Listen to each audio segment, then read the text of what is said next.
और आपका दूसरा प्रश्न इतिहास साक्षी है।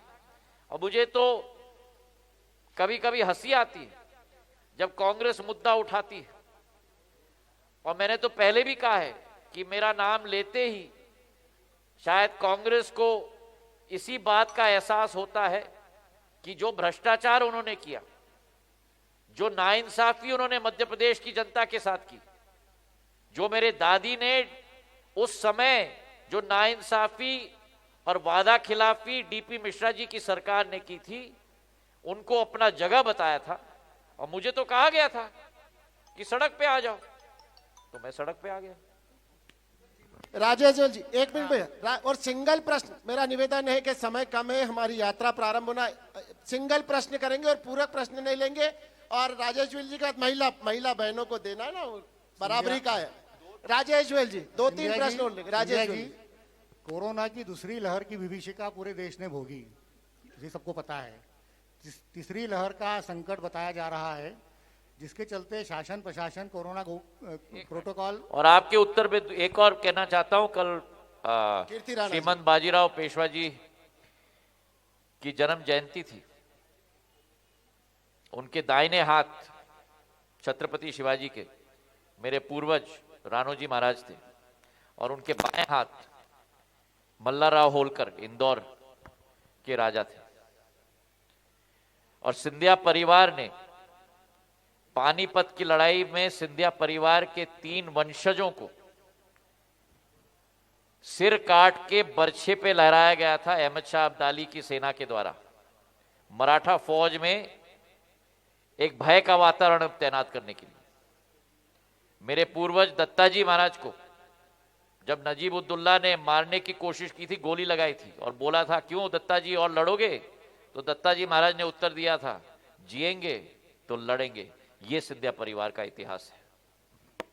चलिए राज जी। तो कोरोना की दूसरी लहर की विभीषिका पूरे देश ने भोगी, तीसरी लहर की आशंका सर पर है। शासन प्रशासन कोरोना प्रोटोकॉल की गाइडलाइन जारी करता है। कल शाम शांति समिति की बैठक हुई, जिसमें नेता तमाम जो मंच पे बैठे हुए मौजूद थे। उसमें निर्णय लिया गया गणेशोत्सव से लेकर सारे त्यौहार जनता घरों में मनाएं। अब जनता का सवाल ये है कि आशीर्वाद यात्रा मालवा निवाड़ में निकली, उसमें सभी प्रमुख नेता बीजेपी के शामिल हुए, लेकिन बीजेपी के नेता कैलाश विजयवर्गीय आपकी यात्रा से दूर रहे। ये कोई रणनीति है या आपकी एमपीसीए की पुरानी अदावत है? आप कौन, आपको किसने कहा कि दूर रहे? कल वो आप सुन लीजिए। देखिए, आप लोग चटपटा मसाला ढूंढ रहे हो। मैं दाल भात में अपने आप में बहुत खुश रहता हूं, ठीक है। चटपटा मसाला आपको सलामत। कैलाश जी और मेरा 20 साल पुराना संबंध रहा है। बैठे, अभी कोई जल्दी नहीं। 20 साल पुराना संबंध रहा है, बहुत मधुरता का संबंध रहा है। हाँ, चुनाव हम लोग आमने सामने लड़े हैं, पर चुनाव के बाद भी मधुरता का संबंध हम लोगों का रहा है। और कैलाश जी स्वयं परसों सुबह इंदौर के हवाई अड्डे पे उपस्थित थे। आके उन्होंने मुझे फूल का गुलदस्ता दिया, मुझे साधुवाद दिया, मुझे बधाई दी। और उनके चिरंजीव मेरे हर इंदौर के दौरे में मेरे साथ से, तो मुझे आपके द्वारा किया गया इसका मुझे बड़ा आश्चर्य है। आप मुझे 20 साल से जानते हैं, जब आपका वजन इतना नहीं होता था तब से ही आप मुझे जानते हैं।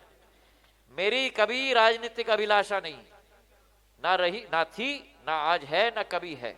हाँ, एक आशा अभिलाषा एक जनसेवक होने के नाते जरूर है, और केवल एक है, और वो है जनता के दिल में मैं स्थान पाऊं अपने मेहनत के आधार पर, अपनी काबिलियत के आधार पर, अपने सच्चाई के आधार पर।